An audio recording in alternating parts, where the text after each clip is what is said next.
A typical morning here in the neighborhood buzz, but today seems sweeter and I'm sure it's because I'm getting boosted, boosting my immunity, getting boosted, protected from COVID-19. Go to myturn.ca.gov to find boosters for ages 5 and up. Stay healthy and strong. Get boosted. Brought to you by the California Department of Public Health. Cuando era adolescente, escuché por primera vez un rumor que se convirtió en mito urbano. Decían que una reconocida cadena de hamburguesas estaba preparando sus productos con carne de lombrices. La cadena reiteró en muchas ocasiones que esto era falso, pero debo confesar que por años me preguntaba si lo que estaba comiendo venía de algo distinto a una vaca.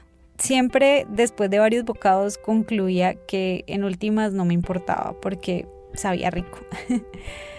Cuando leí sobre el trabajo de Rafik Neme y de un grupo interdisciplinario de investigación de la Universidad del Norte en Barranquilla, me acordé de ese mito urbano. Rafik es un biólogo barranquillero, doctor en genética evolutiva de la Universidad de Kiel y del Instituto Max Planck en Alemania. Neme volvió al país hace unos años para vivir en Barranquilla y hacer ciencia desde su región. Su interés, las moscas.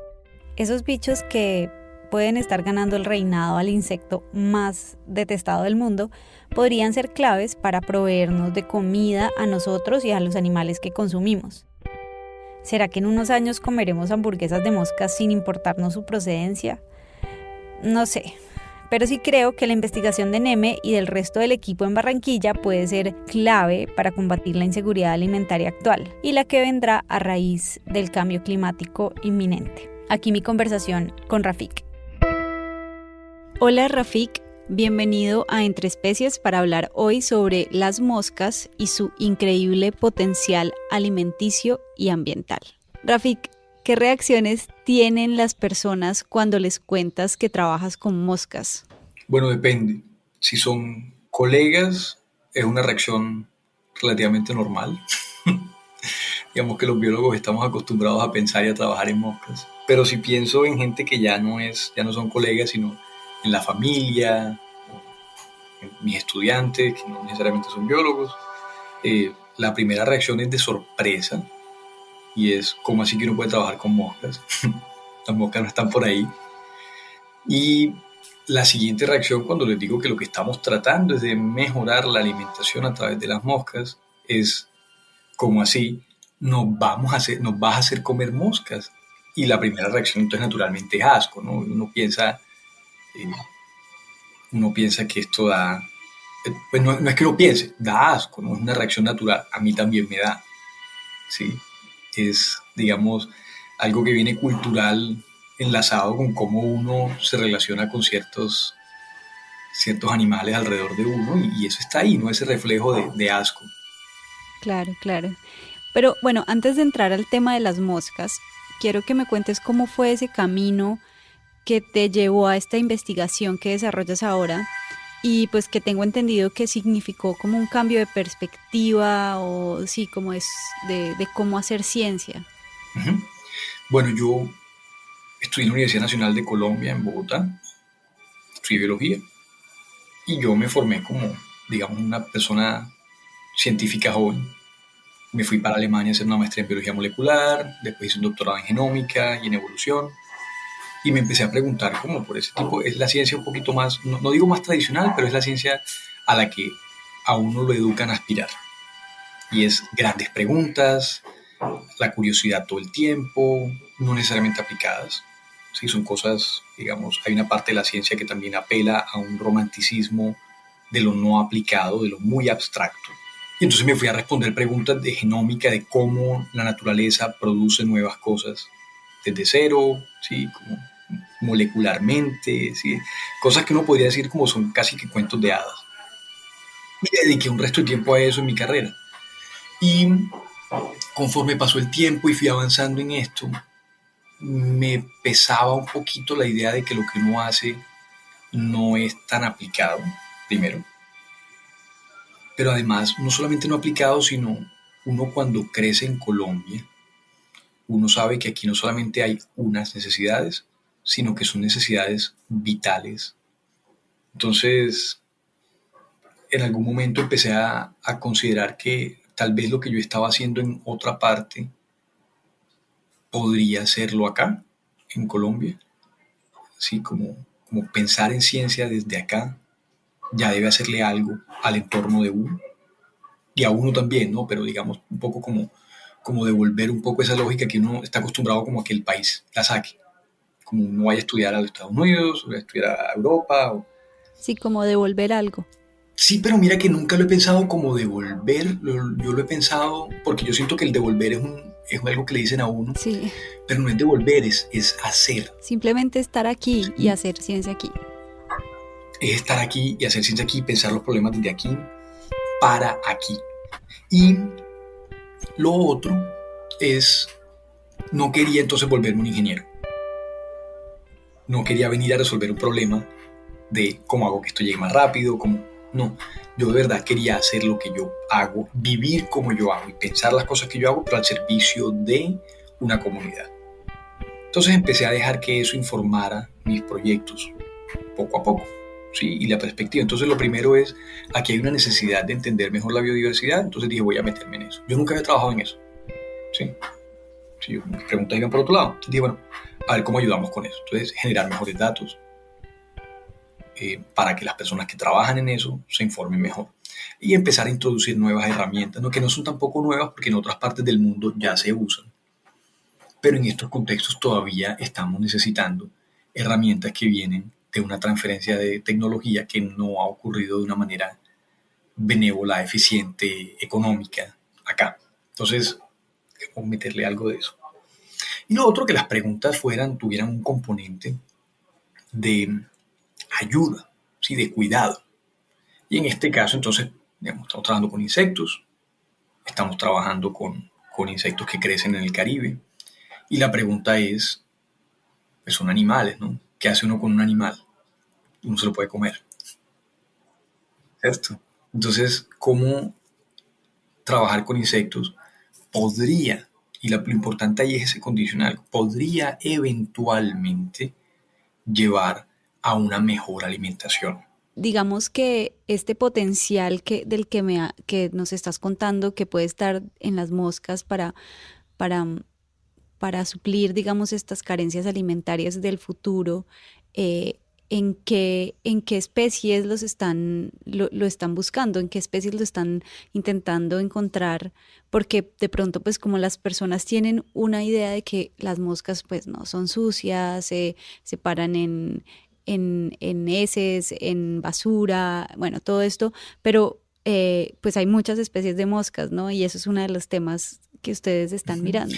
Sí, entonces eso es difícil digamos, de hacer entender porque la gente cree que las moscas son todas iguales.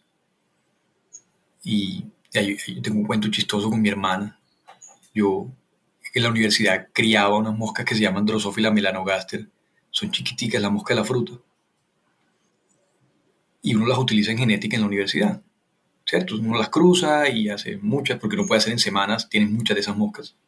Las tienes en unos frasquitos de compota y empiezas con unos cuantos y terminas con miles. Y un día había una mosca grande, una mosca grande de las que más asco le dan a uno andando por la casa, y mi hermana me empieza a culpar de que hay moscas en la casa porque yo las traje. Y yo, pero mira, son especies distintas. Esta es una mosca chiquita y esta es una mosca grande. Y me dice, no, es que esos son los bebés. Y, Claro. y no son los bebés, ¿sí? Las moscas, como los gatos, ¿sí? Uno ve un gato, el gato que uno tiene en la casa, tiene la misma forma que un tigre, pero no es un bebé de un tigre. Son dos especies distintas, con características distintas, unos más dados para estar en una casa que el otro. Entonces, de la misma forma, hay muchísimas especies de moscas y nosotros estamos trabajando a distinto nivel. Entonces, lo primero, estamos trabajando con una mosca que se llama la mosca soldado negra, que es una mosca que mide aproximadamente 1 centímetro, un poquitico más de 1 centímetro de largo, una mosca grande, que si uno la ve por ahí, uno podría incluso no pensar que es una mosca, sino una avispa.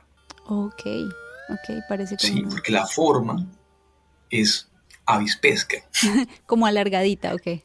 alargadita, y las alas no son tan redonditas como las de las moscas que uno está acostumbrado, sino son más larguitas, pero es una mosca. Le decimos mosca a todo lo que hace parte de un grupo de animales que se llaman dípteros, que tienen dos alas.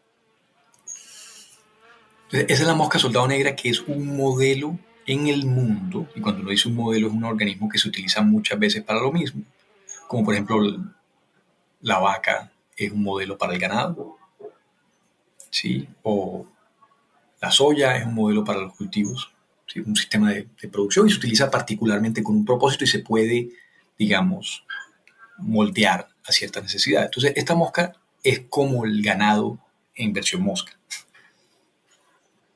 y se utiliza en muchas partes del mundo para alimentar otros animales, ¿Qué animales, por ejemplo? cerdos, pollos, peces. Entonces, esa mosca es un sistema que se utiliza porque es grande, ¿sí? Es grande y produce muy rápido lo que nosotros llamamos biomasa. Es decir, se acumula como materia comestible, como materia aprovechable en forma de mosca. O sea, supongo que se reproduce también muy rápido para crear esta biomasa. Muy rápido.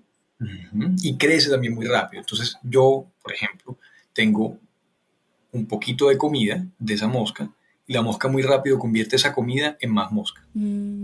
Ok.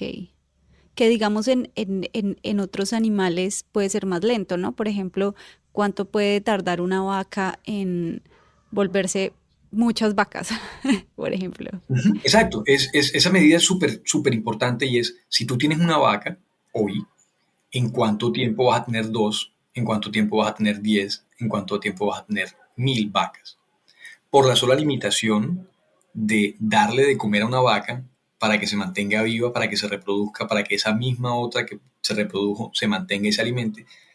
Eso en las vacas dura mucho tiempo, en los cerdos dura también algo de tiempo, en los pescados es distinto, en los pollos también es un poco más corto, pero sigue siendo mucho más efectivo en las moscas.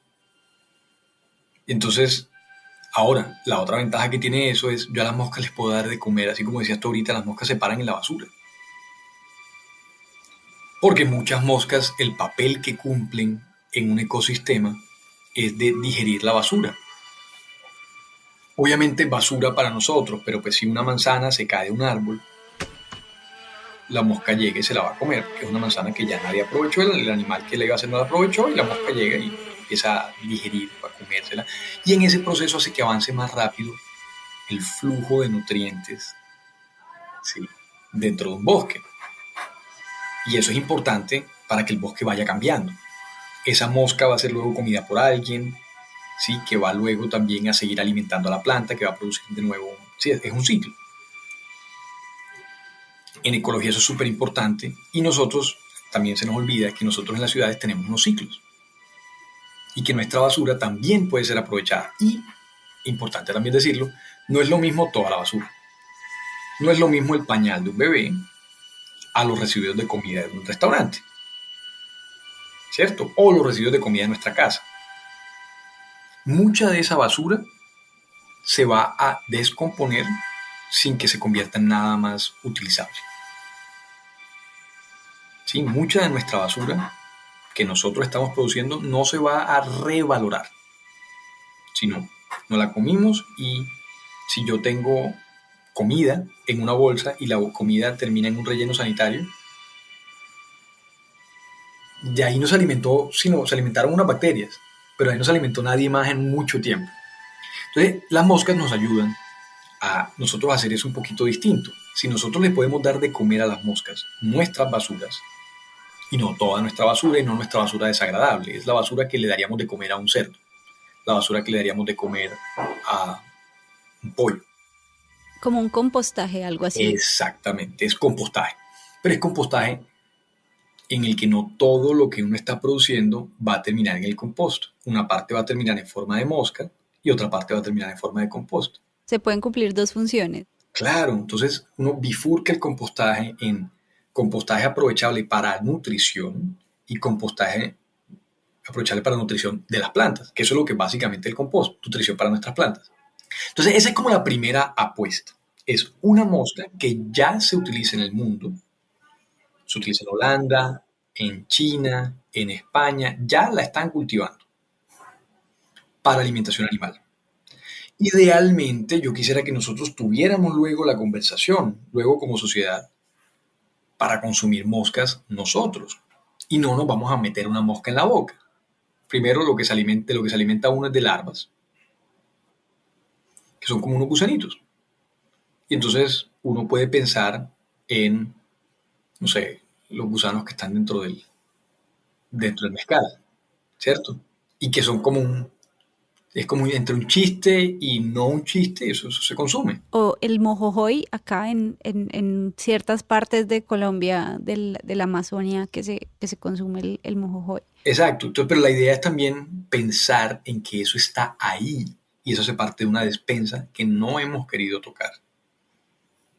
¿Sí? Como cuando uno compra un montón de ramen para cuando tiene una emergencia, de ese ramen instantáneo, y eso está ya para el día, uno debería tener más de eso por si llega a pasar una emergencia. Y el mundo, se nos viene encima un mundo ahorita con muchas emergencias, porque el calentamiento global está haciendo que estas emergencias ocurran más y más y más. Y nosotros no tenemos agencia global, y eso también es importante porque uno hace esto acá, no tenemos agencia global para cambiar eso. Y yo eso, digamos, yo hago las paces con eso cada vez que me preocupa. Sí, es un problema real, no somos un país productor de emisiones de carbono. Entonces no es un país que ni siquiera si tuviéramos digamos, el grupo de gobernantes más benevolente con eso, que quisiera frenar nacionalmente eso, no lo logramos. No haríamos un efecto real, pues No haríamos el efecto de lo que se necesita en el para, mundo. Uh-huh. correcto, para evitar que suframos nosotros las consecuencias de eso. ¿Sí? Porque ese es el otro asunto. Nosotros, mucho de esto lo vamos a sufrir nosotros por causa de otros países. Y en eso no tenemos tampoco mucho que hacer. Lo que tenemos nosotros que hacer es pensar en qué estrategias nos hacen más resilientes como sociedad, en la que le traigamos la mayor cantidad de bienestar a las personas acá. Y cuando yo digo acá, también es extensible a cualquier otro lugar del mundo que tuviera condiciones parecidas.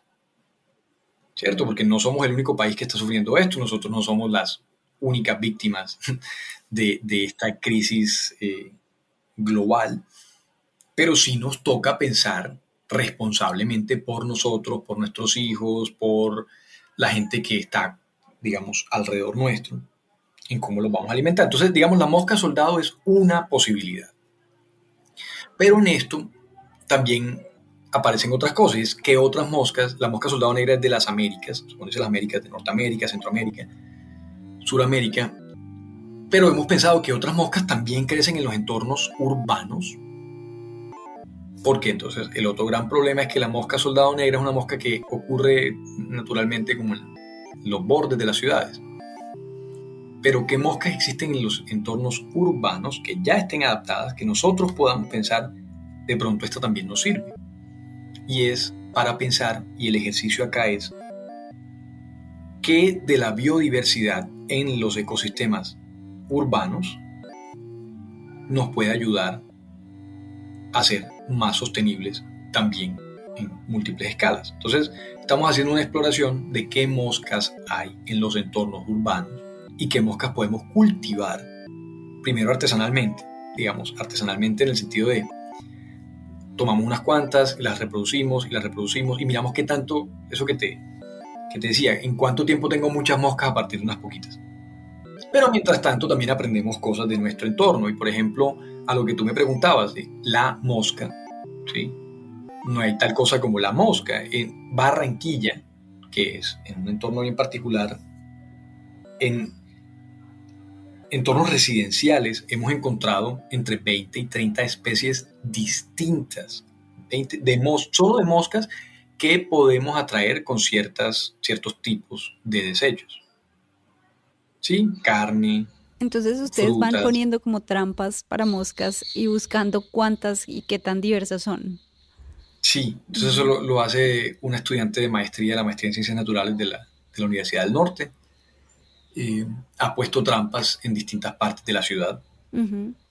y a partir de ahí, digamos, hace un estudio bien juicioso de ¿De qué qué especies? moscas, Ajá. qué especies, ¿sí? Y algunas de esas tratamos de reproducirlas, Claro. porque tenemos larvas que entonces después podemos cruzar con otras. Y las moscas, por eso te decía al comienzo que mis colegas no se sorprenden cuando dice que trabaja con moscas, porque las moscas han sido tradicionalmente en biología uno de esos sistemas muy fáciles de manipular, muy fáciles de uno como investigador dirigir el curso de la evolución de las moscas. Y hay un campo que se llama evolución experimental que trabaja durísimo con moscas, en el que uno quiere hacer una mosca más grande o quiere hacer un organismo más grande, puedes empezar con moscas. O tú quieres hacer que las moscas tengan un color distinto, eso se puede. Y eso es importante porque de cara al cambio climático vamos a necesitar especies que si las condiciones van fluctuando mucho, si las condiciones van cambiando, nuestra especie de alimento también vaya cambiando rápido. ¿Sí? Que sea altamente adaptable. Nosotros no somos adaptables. ¿Sí? Nosotros, al menos biológica y fisiológicamente, no estamos preparados para estas escalas. Nosotros, como la vaca, como decías tú ahorita, nos movemos muy lento en el tiempo. ¿Sí? Cada generación se toma su tiempo. 15, 20, 30 años. Se está demorando más incluso. Entonces, nos toca adaptarnos a través de las adaptaciones de otros. Claro. Y este camino, digamos, de para llegar a utilizar las moscas de esta forma como un elemento para la lucha contra el cambio climático o pues contra los efectos del cambio climático, o sea, ¿qué tan largo lo ves? O sea, ¿qué tanto plazo le ves? ¿Cuánto nos vamos a tardar en estar de pronto ya utilizando estas estrategias en nuestra Yo no vida sé, cotidiana? no sé, y ahí sí tengo que ser tan cándido y sincero como puedo, y es, no sé por muchas razones. Uno, porque la ciencia es inherentemente impredecible. Sí, el proceso científico es como ir a tientas, uno trata de tener planes, pero la misma ciencia lo sorprende a uno, uno descubre algo que lo distrae y se da una vuelta y termina en otra cosa. Pero también las condiciones de la producción de ciencia acá son inherentemente impredecibles. No tenemos la misma cantidad de insumos que los lugares en los que, por ejemplo, yo me entrené. No tenemos el mismo tipo de apoyo institucional, a pesar de que tenemos buen apoyo. Sí, pues para el contexto tenemos buen apoyo. Sí, la universidad, las instituciones, pero no es, digamos, de la premura y de la urgencia que, que haría que esto fuera mucho más rápido. Sí, yo pienso, por ejemplo, en cómo los Estados Unidos puso al servicio de la producción de vacunas toda la infraestructura militar. ¿Sí? Y lo tienen y lo usan. No lo usan todo el tiempo, pero lo han podido usar. Nosotros no tenemos nada como eso, o yo no lo veo como eso, en la urgencia que esto requiere. Y no estoy invitando a que no nos den más, simplemente es la realidad. Entonces, por eso te respondo con un no sé muy honesto de la otra cosa es necesitamos que más gente trabaje en esto. ¿Sí? Necesitamos que más gente piense en estas cosas. Entonces, esto es algo que yo transfiero mucho a mis clases cuando estamos, digamos, trabajando con gente de otras carreras. No es un problema exclusivo de la biología, no es un problema exclusivo de la ecología, es un problema social, cultural, ¿sí? Porque tecnológico. Entonces, tenemos que pensar y entre más personas pensemos en esto, se nos van facilitando los diferentes caminos. Y yo, digamos, yo calculo que nosotros de aquí a 5 años ya deberíamos tener un entendimiento suficiente de qué especies son más cultivables y menos cultivables, diferentes de la mosca soldado. Sí, es una predicción súper a la loca, pero digo 5 años, digamos, de entender si de pronto ya no es por ahí.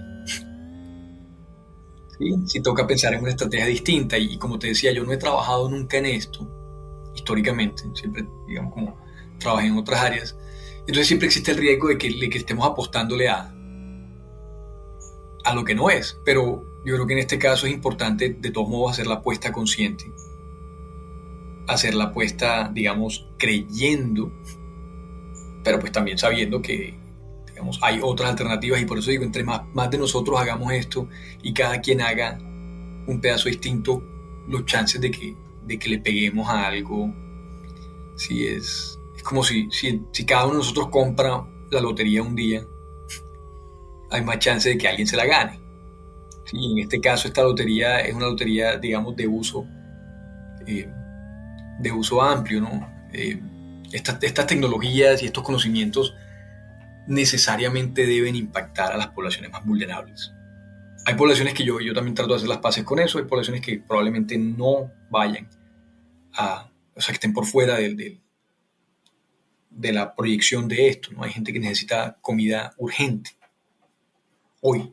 Justo además, con todo lo que ha salido sobre el riesgo alimentario que hay en Colombia tan grande y pues el hambre que hay en Colombia actualmente. Entonces, creo que también es un tema muy pertinente lo que dices, o sea, muy, muy actual. Hay otra cosa, sí, lo que tú dices sobre la inseguridad alimentaria es grave a múltiples niveles. Uno, nosotros no somos un país agrario, a pesar de que nosotros hayamos pensado que somos un país de campesinos.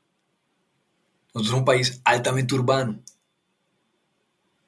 y como tal nos toca pensar también cómo nuestras ciudades cada vez tienen más gente que se alimenta de más cosas que no se producen en esas ciudades.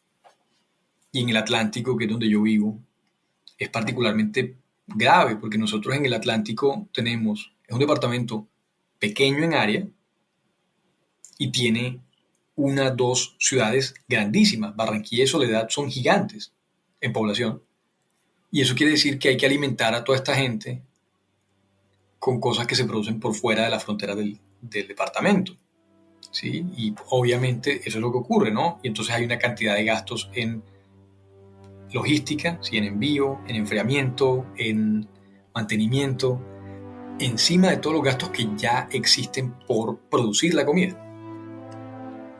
Y eso lo que hace es que la comida se haga más cara y que sectores de la población se queden con menos, ¿sí? para comer. Y los datos con eso son absolutamente desgarradores. Y por eso te decía, hay gente que tiene necesidades hoy y yo creo que las soluciones a ese nivel van por otro lado. Pero definitivamente hay que pensarlo a largo plazo como un problema en el que tengamos en cuenta que si no hacemos nada con esto no va a mejorar. Pues con esa invitación a que las personas se sumen a este tipo de proyectos de investigaciones, los dejo. Terminamos esta conversación. Rafik Neme, muchas gracias por estar con nosotros en Entre Especies y por contarnos de este increíble proyecto que están haciendo en Barranquilla y que pues ojalá dé frutos muy pronto. Muchas gracias, Gabriela, muchas gracias por la invitación.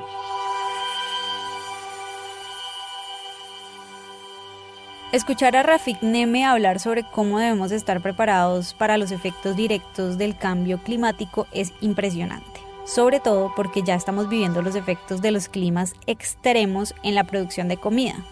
Esto, sumado a la guerra en Ucrania y a las interrupciones en las cadenas internacionales de suministros, ha incrementado enormemente los precios de muchos alimentos, entre estos la carne. El 15 de julio de este año, las máximas autoridades del Fondo Monetario Internacional, el Banco Mundial, la Organización Mundial del Comercio, la Organización de las Naciones Unidas para la Alimentación y la Agricultura y el Programa Mundial de Alimentos publicaron una declaración conjunta en la que invitan a los países a tomar medidas concretas para luchar contra la inseguridad alimentaria.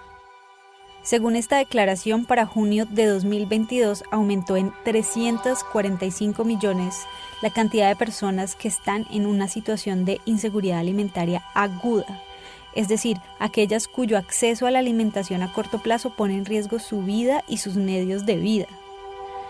Este es un problema muy grave que, según Rafik y muchos otros científicos, va a empeorar con el tiempo. Es por eso que la investigación de Rafik se empieza a sentir más como una necesidad urgente que como los intereses de un científico precavido. Gracias a Rafik por la charla, gracias a ustedes por escuchar y que las moscas les acompañen, así les parezcan muy asquerosas. La música, diseño sonoro y producción de Entre Especies fueron realizadas por mí, Gabriela Supelano. Gracias a Paula Cubillos, editora de podcast del Espectador, por su apoyo. En Twitter me encuentran como @podentreespecies. Recuerden que todo lo que hacemos en este podcast es gracias al Espectador. La mejor forma de apoyarnos es suscribiéndose al periódico. Pueden hacerlo en elespectador.com.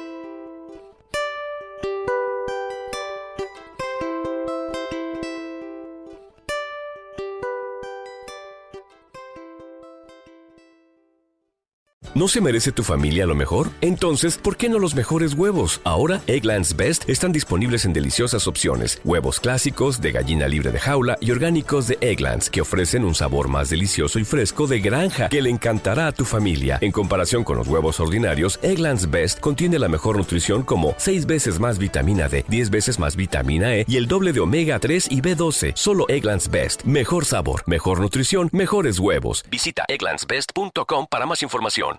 Ya llegaron los ahorros y estilos de otoño a JCPenney, con hasta 50% de descuento en nuestra venta del hogar más grande de la temporada y ahorra 35% extra con tu cupón. Además, ahorra 40% en ropa de invierno para toda la familia y 20% en juguetes y disfraces Disney. Compra con estilo, JCPenney. Ofertas y cupón válido hasta el 31 de octubre en selección de estilos. Se aplican exclusiones. La temporada se refiere al periodo del 31 de julio al 31 de octubre. Disney se excluye de los cupones. Detalles en la tienda jcp.com.